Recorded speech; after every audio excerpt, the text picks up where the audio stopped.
विद्यार्थी मित्रों नमस्कार। पिछले वीडियो में हमने देखा था कि पंडितों ने एक मूर्ख व्यक्ति के साथ विद्योत्तमा की शादी करवा दी और शादी होने के बाद एक बार ऊँट की आवाज़ सुनकर वह मूर्ख व्यक्ति एकाएक बोल उठा, उठ रहा। वहाँ तक हमने देखा था। अब पन्ना नंबर 90 पर हम लास्ट से दूसरा पैराग्राफ देखते हैं। देखो, उसको बोलते सुनकर विद्योत्तमा चौंक उठी। ऊँट की बोली सुनकर वह मूर्ख व्यक्ति बोल उठा तो उसको बोलते देखकर विद्योत्तमा चौंक उठी। उसे पता चला कि उसका पति कोई विद्वान पंडित नहीं बल्कि एक बहुत बड़ा मूर्ख है।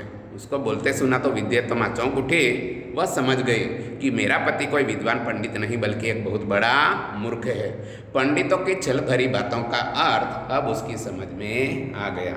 पंडितों की छल भरी बातों का मतलब अब विद्योत्तमा की समझ में आ गया कि पंडितों ने छल पूर्वक उसकी शादी एक मूर्ख व्यक्ति से करवा दी। विद्योत्तमा को बहुत मानसिक दुख पहुंचा।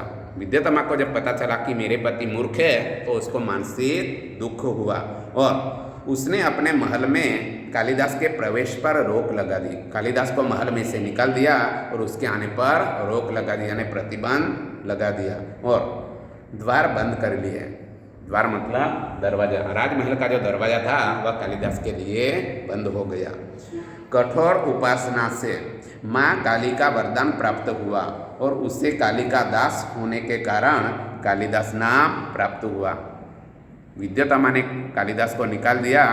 इस घटना के बाद कालिदास ने माँ काली की उपासना की और माँ काली की कठोर उपासना करने के बाद माँ काली का वरदान उसे प्राप्त हुआ।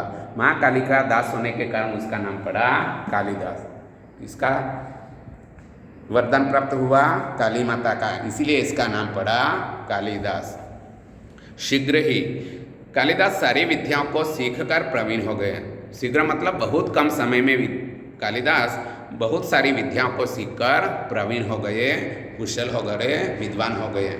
राजनीति, धर्मशास्त्र और साहित्य का अच्छा ज्ञान प्राप्त कर वह फिर से विद्योत्तमा के पास लौटे। कौन कौन सा ज्ञान प्राप्त किया? राजनीति का, धर्मशास्त्र का और साहित्य का बहुत अच्छा ज्ञान प्राप्त कर लेने के बाद वह फिर से विद्योत्तमा के पास आते हैं। द्वार तब भी बंद थे। विद्योत्तमा ने कालिदास को निकाल दिया, तब से दरवाजे बंद थे, अभी तक दरवाजे बंद थे। कवि ने अपने विद्वान होने के प्रमाण स्वरूप संस्कृत में द्वार खोलने के लिए विद्योत्तमा से प्रार्थना की। कालिदास ने मैं कवि हूँ इसका प्रमाण देने के लिए, सबूत देने के लिए विद्योत्तमा से संस्कृत का एक वाक्य बोलकर प्रार्थना की। क्या वाक्य कहा? देखो, अनावृत्त कपाट द्वार देहि।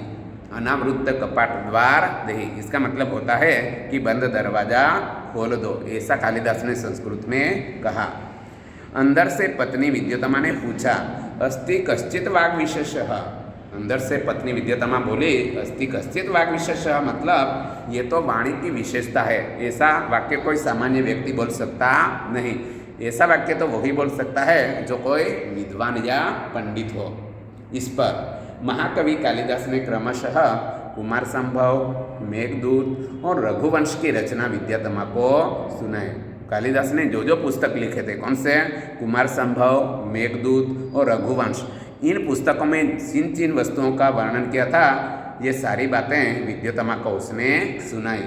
विद्योत्तमा को जब उनके पंडित होने का विश्वास हो गया तो उसने द्वार खोलकर महाकवि का स्वागत किया। विद्योत्तमा को जब पता चला कि ये सचमुच विद्वान है तो दरवाजे खोल दिए और उसको अंदर बुलाकर उसने कालिदास का स्वागत किया। कालिदास को हर क्षेत्र का गहरा अनुभव था। कालिदास को जीवन के हर एक क्षेत्र का बहुत गहरा अनुभव था। प्रकृति का जैसा वर्णन उनके साहित्य में मिलता है वैसा कहीं नहीं मिलता। कालिदास ने अपने साहित्य में प्रकृति का वर्णन किया है। प्रकृति का जैसा वर्णन कालिदास ने किया है वैसा वर्णन किसी और साहित्यकार के साहित्य में हमें मिलता नहीं।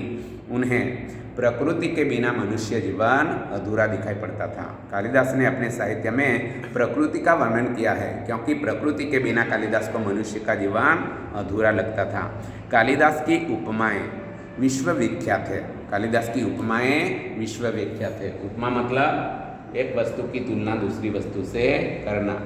तो कालिदास ने अपने साहित्य में जिन उपमाओं का चित्रण किया है उनकी उपमाएं जग प्रसिद्ध है, यानी विश्व में विख्यात है। उसकी कोई तुलना नहीं, उसकी उपमाओं की किसी के साथ हम तुलना कर सकते नहीं, उसका कोई जोड़ नहीं। कालिदास जैसा कोई और जोड़ हमें नहीं मिल सकता। चरित्र चित्रण में भी महाकवि कालिदास की तुलना नहीं की जा सकती। चरित्र चित्रण मतलब किसी पात्र का ऐसा वर्णन कालिदास अपने साहित्य में करते हैं कि ऐसा चरित्र चित्रण किसी और साहित्यकार के साहित्य में हमें देखने को नहीं मिलता। उनकी कोई बराबरी नहीं कर सकता, कालिदास की बराबरी कोई कर सकता नहीं।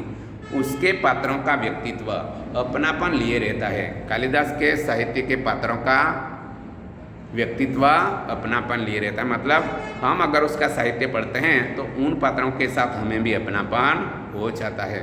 हर बात बड़ी स्वाभाविकता से उपस्थित होती है। कालिदास अपने साहित्य में हर एक बात को स्वाभाविकता से पेश करते हैं। कालिदास अपने काव्य तथा नाटक के द्वारा बार बार यही बताना चाहते हैं कि राजा प्रजा का शासक ही नहीं, उसका रक्षक और पिता भी है। कालिदास अपने काव्य और नाटक के द्वारा बार बार हमें यही बताना चाहते हैं कि राजा जो होता है वह केवल प्रजा का शासक ही नहीं होता, बल्कि प्रजा का रक्षक भी होता है और पिता भी होता है। ये सब वह अपने नाटक और कविता के द्वारा समझाते हैं। क्या समझाते हैं? कि राजा केवल शासक ही नहीं होता, बल्कि प्रजा का रक्षक भी होता है और पिता भी होता है। उन दिनों समाज में नारी का क्या स्थान था, इस बात का भी पता हमें कालिदास की रचनाओं में मिलता है। कालिदास के समय में नारियों यानी स्त्रियों का क्या स्थान था, वह भी हमें कालिदास की रचना में देखने को मिलता है। समाज में नारी को सम्मान और श्रद्धा की दृष्टि से देखा जाता था। कालिदास के समय में नारी को सम्मान की नज़र से और श्रद्धा की नज़र से देखा जाता था और उसे नृत्य, संगीत और चित्रकला आदि की शिक्षा भी दी जाती थी। कालिदास के समय में नारी को सम्मान और श्रद्धा की नज़र से देखा जाता था। इतना ही नहीं, स्त्रियों को नृत्य, संगीत और चित्रकला आदि की शिक्षा भी उसको सिखाई जाती थी। तो विद्यार्थी मित्रों, आज हम इतना ही देखते हैं, बाकी हम अगले पीरियड में देखेंगे।